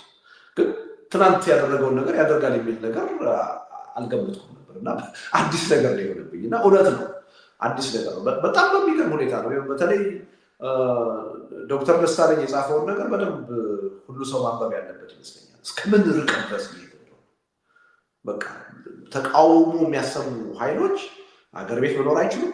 ከውጭ ሀገር ተመልሰው ወደ ሀገር ቤት መኖር አይችሉም። ንብረት አፍርተው ኢትዮጵያ ውስጥ ንብረታቸው ሊቀጥላቸው ይወረሳል። ቶታሊ የንብረት መብት፣ የህይወት መብት፣ የዜግነት መብት ሁሉ የሚጥስ ነገር እስከዛ ድረስ ነው። እኔ በኢትዮጵያ ታሪክ የዜጎችን መብት በዚህ ደረጃ ለመጣስ ተቃውሞን በዚህ ደረጃ ለማፈን እንቅስቃሴ ያደረገ መንግስት ያለ አይመስለኝም። ያው ወይም እንደደርግ በቃ መልቲፓርቲ ሲስተም ነፃ ሀሳብ የሚባል ነገር የለም ብሎ በደንብ በህግ ደረጃ የዘጋ ካልሆነ በስተቀር የ27 ዓመቱ ስርዓት ብዙ ችግር የነበረበት እድሜ ልኬን የወጣትነት እድሜን ያሳለፍኩት ያንን አገዛዝ ስታቀም በዚህ ደረጃ ግን አልነበርም። ሀብት አፍርተን ነው ስንኖር የነበረው። እኔን አስሮኛል፣ እኔን አንገላቶኛል እንጂ የ27 ዓመት መንግስት ከልደቱ ጋር ከላይ ተገናኘ ብሎ ተጽዕኖ የደረሰበት ሰው ወዳጆቼ፣ ጓደኞቼ አብሮኝ ነው የሚሉት። ምንም ማንም የነካቸው የለም። ውጭ ሀገር መጥቼ ወደ ሀገር ቤት ለመመለስ ቢያንስ ያደረግ የነበረው ያ መንግስት ኤርፖርት ስወጣ ብላክሊስት ላይ ስሜ ጻፍና ውላለሁ። 1 ሰዓት 2 ሰዓት ተቀምጬ ባለስልጣን ሲፈቅድ ነው የምወጣው። ያ የሚደረገው ለምንድን ነው? አይ ስመለስ ልታሰር እችላለሁ ብዬ እዚህ መጥቼ እንድቀር ይፈልግ ነበር። ሞክሯል ያ መንግስት፣ ግን ወደ ሀገር እንዳልገባ ከለከለ። እውነቱን ለመናገር በፍጹም እኮ ከ27 ዓመቱ ስርዓት እንኳን ሊነጻጸር ይችላል፣ ማወዳደር ነው ይችላል። በዚህ ደረጃ ነው ይሄዳል እና ይሄ አዲስ ነገር ነው። ግን አሁንም ማሰብ ያለብን ነገ ደግሞ ሌላ አዲስ ነገር መጥቶ መደረቅ የለብንም። ይሄ መንግስት እስካለ ድረስ በስልጣን መሆን የማይችል ነገር የለም። ኤኒቲንግ ይደረጋል። በቃ ይሄ ስልጣን ላይ ያሉት ጠቅላይ ሚኒስትር ስልጣናቸውን ጥያቄ ሊያስገባ የሚችል ማንኛውም ነገር የመታገስ ፍላጎት የላቸው። ስልጣኔን ጥያቄ ውስጥ ያስገባል ካሉ ማንኛውንም ወንጀል ይፈጽማል፣ ማንኛውንም አይነት ህግ ያወጣል። ይሄ ነው በተግባር እየታየ ያለው። ይሄ የኢትዮጵያ ህዝብ መማር አለበት። አሁን ዛሬ በኔ ላይ ስለሆነ ከበኔ የሚቆም አይደለም። እያንዳንዱ ህብረተሰብ ይደርሰዋል። እዚህ አሁን ውጭ ሀገር ሰልፍ የሚሰለፉ ሰዎች ሁሉ ነገ የኔ የዕጣ ፈንታ ሊደርስባቸው ይችላል። እዚህ ውጭ ሀገር ሆኖ እንኳን ዴሞክራሲን ኤክሰርሳይዝ ማድረግ የማይችሉበት፣ መሰለፍ የማይችሉበት፣ መቃወም የማይችሉበት ሁኔታ እንዲፈጠር እየተደረገ ይሄ በ27 ዓመቱ ስርዓት አልተደረገም እና ሪሊ ኤርትሪያ ካለው አገዛዝ የበለጠ አደጋ ነው አሁን የመጣው። እኔ እስካሁን ማቀው የኤርትራ ዜጎች ነበሩ የኢሳያስ ሰላዮች ያዩናል ብለው ውጭ ሀገር መሰለፍ የሚፈሩ፣ ያውም አሁን ቅርብ ጊዜ ተሰብሯል። እሱ አሁን ማንኛውም ኢትዮጵያዊ እንኳንስ ኢትዮጵያ ሆኖ እዚህ ሀገር ሆኖ በሰላማዊ መንገድ መሰለፍና መቃወም እንዳይችል ያን ካደረገ አገር ቤት ንብረቱ ሊወረስ እንደሚችል ወደ አገር ቤት ተመልሶ ሊገባ እንደማይችል ነው መልእክት እየተተላለፈ ያለው። በቃ ይሄ አገዛዝ የመጨረሻው ጫፍ፣ የአምባገነንነት የመጨረሻው ጫፍ መድረሱን ነው የሚያሳየው። ይሄ ሁኔታ በዚህ ከቀጠለ ምንም የኢትዮጵያ ሕዝብ መገንዘብ አለበት። ምንም ተስፋ የሚያደርገው ነገር መኖር የለበት። ይህች ሀገር ትፈርሳለች። ይሄ ሕዝብ ወደ ለየለት መተላለቅ ውስጥ ይገባል። በስልጣን ላይ ያሉት ሰው በስልጣን ላይ እስካሉ ድረስ ከአንተ ጋር ደጋግሜ አንስቼዋለሁ። የኢትዮጵያ ቁጥር 1 የብሔራዊ ደህንነት ስጋት እሳቸው ኤዲቲንግ ይወስናል። ያ የሚወስኑት ነገር አገርን፣ ህዝብን ትልቅ ቀውስ ውስጥ አደጋ ውስጥ ቢያስገባ ግዳቸዋል። የእሳቸው ግድ በስልጣን ላይ መቀጠላቸው ብቻ እና ይሄ የምንናገረው ነገር አንዳንድ ጊዜ ለአንዳንዱ ሰው እንዲሁ ጥላቻ ዝም ብሎ ለመቃወም ተብሎ ለመቃወም የሚቀርብ ይመስል ነበር አይደል? አሁን በተግባር በሂደት እየታየ እኔ ይሄ መንግስት በስልጣን እስካለ ድረስ ዶክተር አብይ በስልጣን እስካለ ድረስ ከአንድ ቀውስ ወደ ሌላ ቀውስ ነው የምንሸጋገረው። የሚፈታ ችግር የለም ብዬ የዛሬ 5 ዓመት ስናገር ብዙ ሰዎች ያሾፉብኝ ነበር፣ ይቀልዱብኝ ነበር። በተግባር እየታየ ያለው እየሆነ ያለው ይሄ። ስለዚህ ትናንት በኔ ላይ የተፈጸመው ነገር በልደቱ ላይ የተፈጸመ ነገር አለ። በእያንዳንዱ ኢትዮጵያዊ ዜጋ ላይ የተፈጸመ ነገር ነው።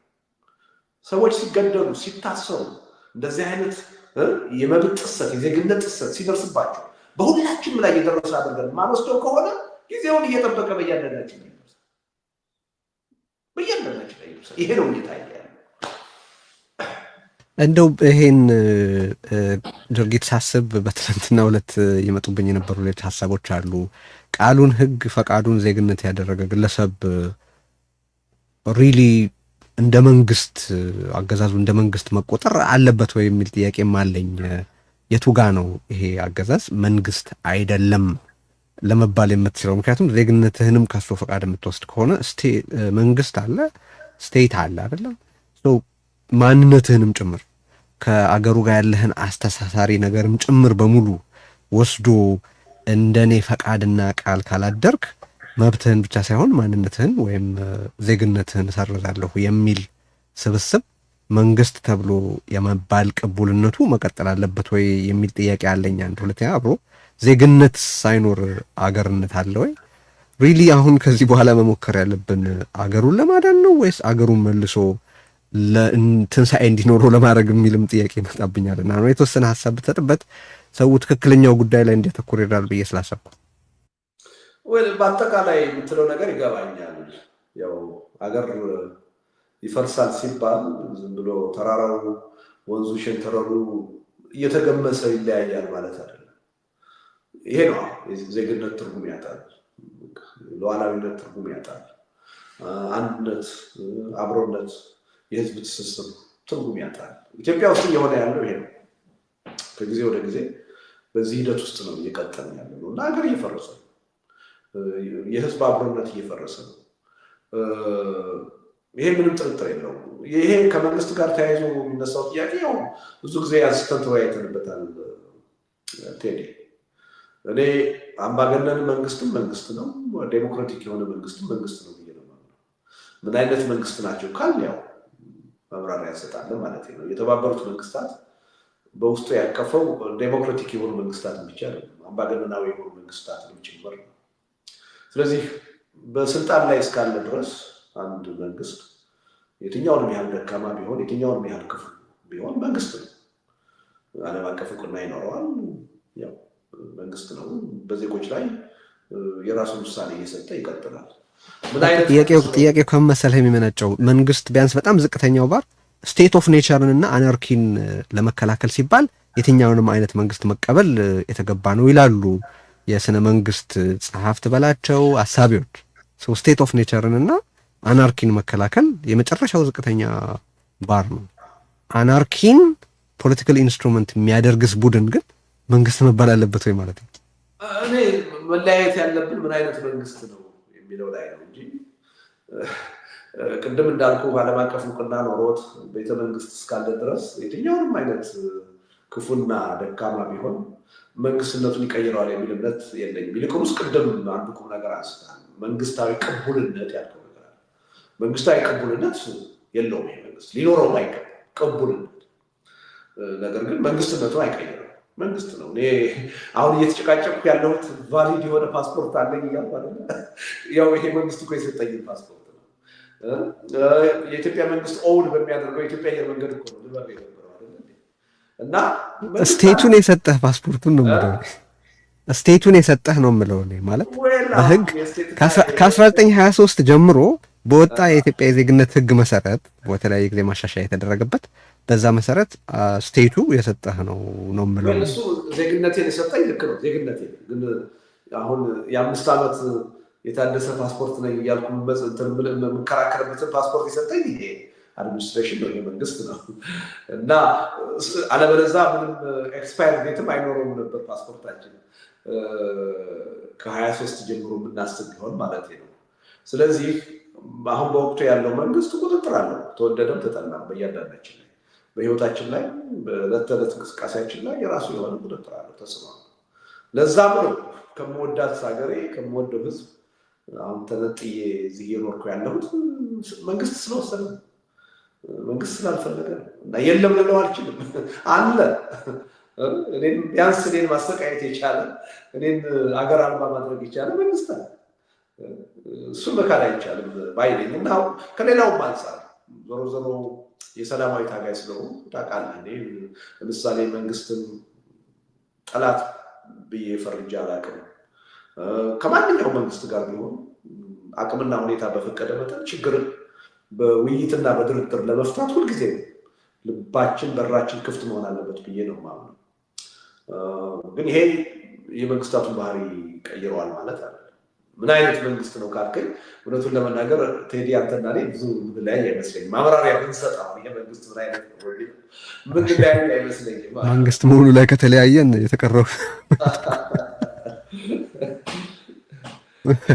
እሺ የመጨረሻ ጥያቄዎቼ ናቸው። በቅርቡ የንብረት ማስመለስ አዋጅ ወጥቷል። እንግዲህ በተለያየ መንገድ ጉዳዩን የምናየው እንደው ዲስኮርሱንም በተሻለ ለመቃኘትም እንዲቻል ስለሆነ እንግዲህ የንብረት ማስመለስ አዋጁ ረቂቅ በወጣበት ወቅት እዚህ ርዕዮት ላይ በጣም ለሰው ማስጠንቀቂያ ለመስጠት ሞክሬ ነበረ። ይሄ አዋጅ መንግስትን የሀገሩን ሙሉ ንብረት ወራሽና ዘራፊ የሚያደርገው ነው። ማንም ሰው ከዛ በኋላ ንብረቱ ላይ ምንም አይነት ባለቤትነት የሚባለው ነገር የንብረት ባለቤትነት የሚባለውን ፕሮፐርቲ ራይትን የገደለ አዋጅ ነው የሚል ማስጠንቀቂያ ለማንሳት ሞክሬ ነበረ። እኔ ማለት የሚካሄዱት የመብት ጥሰቶች አሁን ትላንት በአንተም ላይ የተከሰተው ነገር ፈንዳመንታል የሆነ ጥሰት ነው። የንብረት አዋጅ የወጣበት አዋጁ የአዋጁን ይዘት ብትመለከተው በጣም መሰረታዊ የሆነ ጥሰት ነው። የምዝበራ አዋጅ ነው የወጣው፣ ግን ምላሹ በጣም ነው የሚያስገርመኝ። የልሂቁም የፖለቲካል ኮሚኒቲው ምላሽ፣ ሌሎች ጉዳዮች ላይ የሚሰጠው ምላሽና እንደዚህ አይነት በጣም መሰረታዊ ከስር መሰረት በቃ ነገሮችን የሚፈነግል አዋጅ ሲወጣ የሚሰጠው ምላሽ በጣም የተለያየ ነው። ሰው እዚህ ውስጥ ያለው ከነዚህ አዋጆች ውስጥ አንዱ ኬንያ ውስጥ ቢሆን እኮ መንግስት እኮ የሚያስገቡት አዋጅ በትክክል ተስፋ መቁረጥ ነው፣ ድንዛዜ ነው ማለት ነገር ነው የሚወስደን። ዞሮ ዞሮ ህብረተሰባችን ውስጥ ያለው ግንዛቤ በጣም ከፍተኛ የሆነ ችግር አለ። ነገሮች በእያንዳንዱ ቤት ውስጥ አንኳኩተው እስኪገቡ ድረስ የሌላውን ችግር የራሱ ችግር አድርጎ ያለ ማየት ለውጥ ይፈልጋል። ያ ለውጥ ግን የሆነ አካል በሆነ ተአምር እንዲያመጣለት እሱ ዋጋ ሳይከፍል ጉልበቱን፣ ጊዜውን፣ ገንዘቡን፣ ህይወቱን መስዋዕት ሳያደርግ ሌሎች መስዋዕትነት ከፍለው ለውጥ እንዲመጣ ነው እየጠበቀ ያለ እና ይህ አይነቱ አካሄድትም አይመስል አሁን አይናችን እያየ ህልውናችንን እያጣን ሀገራችንን እያጣን አይናችን እያየ በእያንዳንዱ ቀን ያን ሂደት እያየ ነው እና ከዚህ አይነቱ አስተሳሰብ ተላቀን የራሳችንንም አጠቃላይ የህብረተሰባችንን ጥቅም ፍላጎት ለማስከበር ማንም ኃይል አይደለም ከዛ ነፃ ሊያወጣ የሚችለው። እያንዳንዳችን ራሳችንን ነፃ ማውጣት የሚችለው። ማንም ሞቶ ተሰውቶ እኔን ነፃ ሊያወጣ አይችልም። እኔም ሞቼ ተሰውቼ ሌላውን ነፃ ላወጣ አልችልም። ነፃ መውጣት የምንችለው ሁላችንም የጋራ ኃላፊነት እንዳለብን ዋጋውንም በጋራ ለመክፈል ተነሳሽ ስንሆን ነው። የኢትዮጵያ ህዝብ ወደዛ አይነት አመለካከት ካልመጣ ቤቱ ቁጭ ብሎ በሆነ ተአምር የሆኑ ኃይሎች ታግለው ለውጥ እንዲያመጡለት እየተመኘ ዘላለም ቢኖር የትም ሊደርስ አይችልም። ድሮ በዛ አስተሳሰብ ከአምባገነኖች ነፃ ሊወጣ አይችልም ነበር። አሁን ግን አጠቃላይ ህልውናውን ያጣል፣ አገሩን ያጣል፣ ግላዊ ቤተሰባዊ ህልውናውንም ያጣል። ይሄ ነው ኢትዮጵያ ውስጥ እየሆነ ያለው። ሩቅ ደግሞ አይመስልም። በጣም በፍጥነት ያን እያጣን ያለው ከሆነ ጊዜ በኋላ ስቴትለስ የሆነ ሁኔታ ውስጥ ኢትዮጵያ ልትገባ ትችላለች። ማንም ፓስፖርት አለኝ የሚል ገንዘብ አለኝ የሚል ኃይል ሁሉ ኤርፖርት ኖሮ ኤምባሲ ኖሮ ወደ ውጭ መውጣትና መግባት የማይችልበት ሁኔታ ሊፈጠር ይችላል። ሌሎች ሲፈርሱ ያየናቸው ሀገሮች የገቡበት ሁኔታ በማንኛውም ከፊታችን ባለ ጊዜ ልንገባ ይችላል።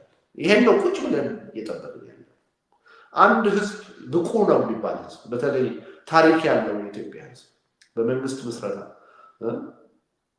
ረጅም ጊዜ ታሪክ ያለው ህዝብ ሉዓላዊነቱን፣ ሀገራዊ አንድነቱን ከውጭ ጠላት ሳይቀር መስዋዕትነት እየከፈለ ተከላክሎ እዚህ ያደረሰ ህዝብ አሁን ባለው ተጨባጭ ሁኔታ ብቃት አለው የሚባለው እንዲህ አይነቱን ነገር ታገሉ ነው እንጂ ያንተ ግን ማንም ሊያደርግለት አይችልም። ራሱ ነው ማድረግ የሚችለው። እኔ ወደዚህ አይነት አመለካከት ካልመጣ ያው ወደማይቀረው ነገር ነው የሚሄደው። ይሄን ነው እያየን ያለው እና በጊዜ የለንም ስሜት ሁላችንም ህብረተሰቡ ይሄን እንዲገነዘብ ነገ ሳይሆን ዛሬ ለመብቱ ተቆርቋሪ ሆኖ አሁን እየወጡ ያሉ ህጎችን ከመቃወም ጀምሮ እንዲለወጡ የማድረግ ከዛም አልፎ አጠቃላይ መብቱ ዲሞክራሲያዊ መብቱ የመናገር መብቱ እንዲከበር የሚፈልገውን ፓርቲ መርጦ የመደራጀት መርጦ መንግስት የማድረግ መብቱን በእጁ ካላስገባ ይቺ ሀገር ሩቅ መሄድ የምትችል አይመስልም። ወደ መፍራራስ ነው የምትሄደው። ስለ አብይ ስልጣን የስልጣን ምንጭ እና አሁን የሚፈጽማቸውን ነገሮች ለሚፈጽምበት ስልጣን ምንጭ ስናስብ አንተ ከዚህ ቀደም በጽሁፍህም በንግግርህም ያራመድከው ነገር የአብይ አህመድ ብልጽግና የተለየ መለያ አቋም አለው ከተባለ አቋም የለሽነት ነው ትላለህ። ሰው ለየትኛውም ግለሰብ ርዕዮተ ዓለም፣ ሀሳብ፣ ግብ የታመነ አይደለም የሚል ሀሳብ ታነሳለህ። ሰዎች የአብይ ስልጣን አሁን እስካሁን ድረስ ያለው እነዛ ሁሉ ወታደራዊ አዛዦች፣ በሲቪል ስትራክቸር ውስጥ ያሉት፣ በቢሮክራሲ ውስጥ ያሉ ሰዎች ሁሉ የሚታዘዙትና የሚለውን የሚፈጽሙበትን ምክንያት ለማሰብ የሚጋብዝ ነገር ነው። አሁን ስልጣኑ የጸናው በምን ላይ ነው? ብሔረተኝነት ካልሆነ ርዕዮተ ዓለም ወር የሆነ አይነት አቋም የሆነ ግብ ካልሆነ በምን ላይ ነው ስልጣኑ የጸናው ለሚሉ ሰዎች ጥቂት ሀሳብ ብትሰጠን። ወይ አሁን አቋም የለሽ በመሆን ከአንዱ አቋም ወደ ሌላው በመዝለል ማለት ነው። ያው አቋም የለሽ ነው ሲባል በአንድ ወቅት ላይ አንድ አቋም የለውም ማለት አይደለም። ሊኖረው ይችላል። የአቋም ግን የሚታመንለት አይደለም፣ የሚቀጥልበት አይደለም። ለአንድ ጊዜያዊ ፍላጎት ብቻ የተከተለው ነው። ነገ ሌላ ፍላጎት ሲኖረው ይወረውረዋል፣ ይጥለዋል ለማለት ነው እንጂ በአንድ ወቅት አንድ አቋም የለውም ማለት ግን አይደለም። ይሄ መንግስት በተለያየ ጊዜ የተለያየ አቋም ሲያራምድ አይተናል። አሁን ሰሞኑን ወዴት እየሄደ ደግሞ እንደሆነ እያየን አንድ ወቅት የኢትዮጵያ አንድነት ወዳድ ነው የሚባለውን ህብረተሰብ አማን ብሎ አሳስቶ ድጋፍ ለማግኘት ሞክሯል። የተወሰነ ርቀት ይዞት ሄዷል።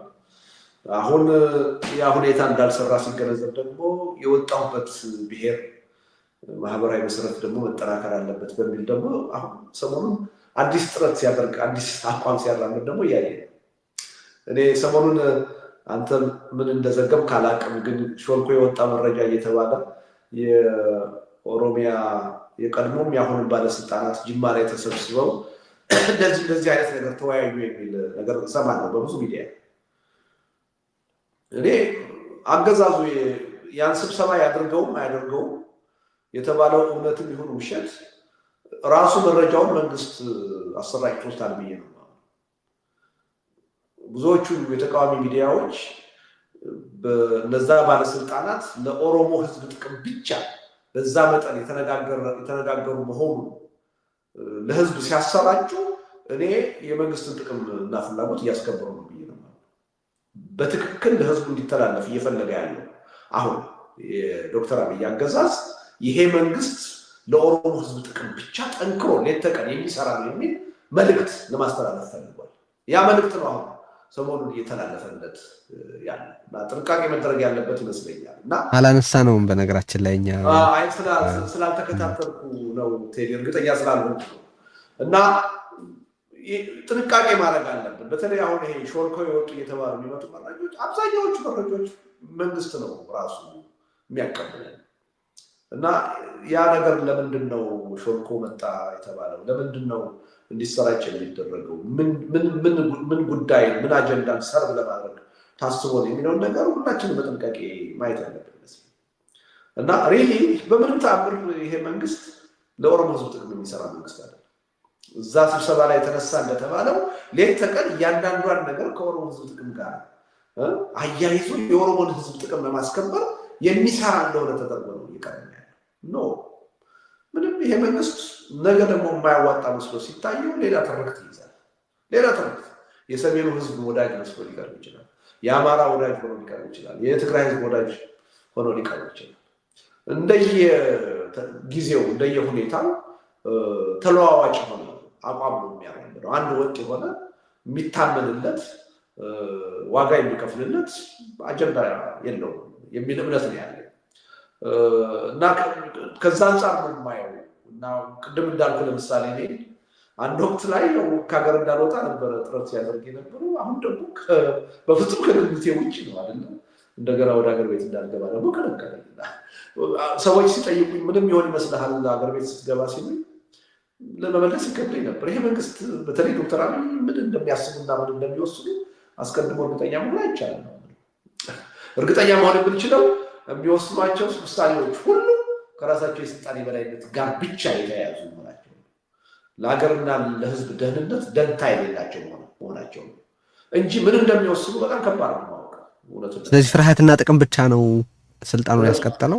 ያ አሁን የሚመስለኝ በዋናነት የስልጣንና ገንዘብ በሲቪል አመራር ደረጃ በአብዛኛው ስልጣን ያው ይዞት የሚመጣ ጥቅም አለ።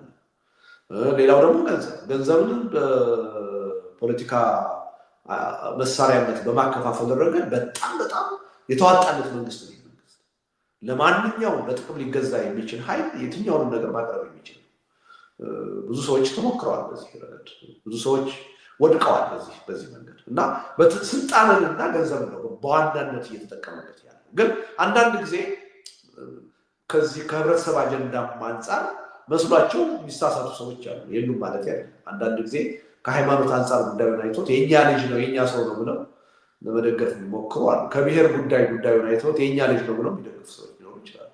ቅድምም እንደው አንድ ወቅት እንዳየነው ደግሞ ይሄ ሰውዬ የብሔር ፖለቲካ አይወድም ለኢትዮጵያ አንድነት ቀናኢ ነው ብለው ደግሞ የሚደግፉ አሉ።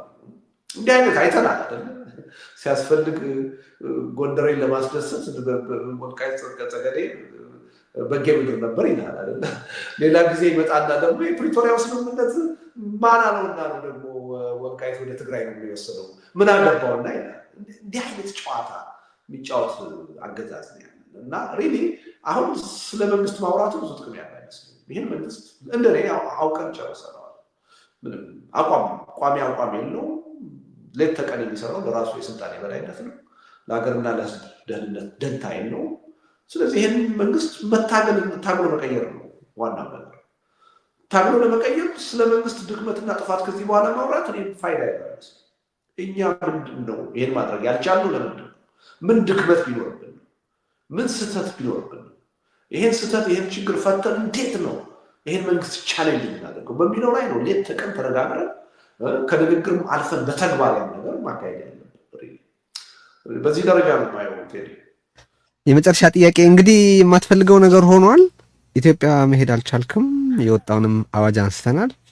ከዚያስ ልህ ነው ወይ ሙሉ በሙሉ ተስፋ አልቆረጥኩም። ተስፋ አስቆራጭ ሁኔታ ነው ያለው። ሌሎች የአየር መንገዶችን መሞከር ፈልጋለሁ። ምናልባት ይሄ መመሪያ አንዳንድ ሰዎች ኦኬ ሌሎቹ ምናልባት መመሪያው አልደረሳቸው ከሆነ መብረር ልትችል ትችላለህ፣ ግን ቦሌ አየር ማረፊያ ስትደርስ አልቀበልም መልሳችሁ ውሰዱ ሊላቸው ይችላል የሚል ስጋት ያላቸው አሉ። እኔ ያን የሚያደርግ ከሆነ ይሄ ክልከላው እዚህ ላይ ምናልባት አልተላለፈ ከሆነ መሞከር ከዛ በኋላ ሄጄ አውሮፕላን ጣቢያ ውስጥ ከገባሁ በኋላ ተመለስ አትመለስ የሚል ነገር ካለ የምናየው ነው። ስለዚህ አንድ ጊዜ ይሄን ሌሎች አየር መንገዶች ተመሳሳይ አይነት የኢትዮጵያ አየር መንገድ አቋም ይዘው ይከለክሉኛል ወይስ አይደለም የሚለውን መሞከር እፈልጋለሁ። መሞከር ነው። ምክንያቱም አሁን ብዙ ርቀት አገዛዙ እንደሄደ አይቻልም። አይ እዚህ አይከለክሉኝም ወደ ሀገር ቤትስ እንዳልገባ አይከለክሉኝም የሚለው አስተሳሰቤ የትም እንደማይደርስ ገብቶኛል። ስተት ነው ያግምቴ። ቢያንስ ግን ይሄን መሞከር እፈልጋለሁ። እኔ ቴዲ ወደ ሀገር ቤት የመግባት ጉዳይ ከልቤ ማምንበት ጉዳይ ነው። እሱ እኮ ገብቶኛል። ግን ማለት ፈልጌ ነው አሁን ቢሆን አሟጥጬ ማየት ፈልጋለሁ። ከኔ ይሄ ቀርቷል ብዬ ልል በማልችልበት ደረጃና አይምሮዬን ነፃ ማድረግ ፈልጋለሁ። ምክንያቱም ከፍተኛ የሆነ የአይምሮ ፈተና ውስጥ ነው የነበርኩት። በውስጤ ስሰቃይ ነው ይሄን ያህል ጊዜ ያሳለፍኩት። ከዛ ስቃይ ሊገላገል የሚችለው በቃ ወይ ይሄ ነገር ሲሳካ ነው ወይም ደግሞ አቅሜና ሁኔታዊ በፈቀደ መጠን መሞከር የምችለው ነገር ሁሉ ሞክሬ ሳልችል ከቀረ ብቻ።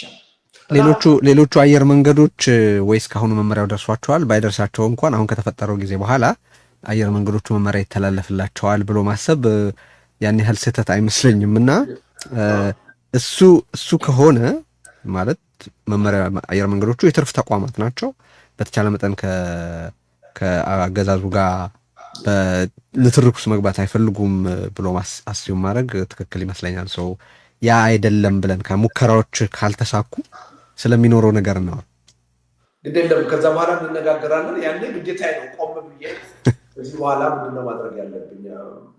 ያው አማራጭ እኮ የለም። አሁን ልቤ ያለው ሀገር ቤት ስለሆነ እውነቱን ለመናገር ራሴ በዚህ ሀገር እንደሚኖር ሰው ስለማልቆጥር በተሳትፎም ደረጃ ብዙ ማድረግ የምችለውን ነገር እያደረግኩ ነው ብያለሁ። በቃ አገሬን እንደተቀማው አገሬ መግባት እንደማልችል ካወቅኩ ያኔ ግን ቆም ብዬ ማየት ግድ ነው። ህይወት ይቀጥላል ማለት ነው። እሺ፣ አመሰግናለሁ ልደቱ። እንግዲህ የተለያዩ ነገሮች አንስተናል። ሌሎችም ጉዳዮች ካሉ እንደዚሁ እንግዲህ እናወራለን። ለዛሬ መልካም ፈቃድ ሀሳቦች ሁሉ ከልብ አመሰግናለሁ።